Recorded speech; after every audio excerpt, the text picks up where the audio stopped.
परभणी येथील संविधान विटंबना आणि न्यायालयीन कोठडीत सोमनाथ सूर्यवंशी यांचा मृत्यू झाला। या घटनेच्या निषेधार्थ आज उल्हासनगरमध्ये रिक्षा युनियननं बंदची हाक दिली असून रिक्षा बंद ठेवण्यात आल्यात।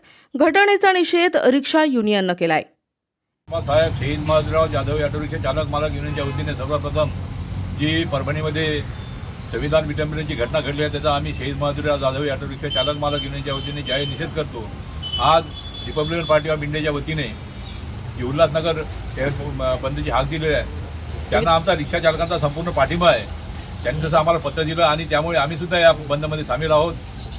तर अशा प्रकारे जी दुर्घटना घडली आणि या न्यायालयीन कोठडीमध्ये सूर्यवंशी या तरुणाचा मृत्यू झाला त्याचा सुद्धा आम्ही या ठिकाणी निषेध करतो आणि शासनाने याची संपूर्ण जबाबदारी घेऊन जे काही गृहमंत्री असतील त्यांनी या घटनेचा सखोल चौकशी करावी, अन्यथा त्यांनी राजीनामा द्यावा अशी आमची या बंदच्या हाकेच्या मार्फत आम्ही मागणी करीत आहोत।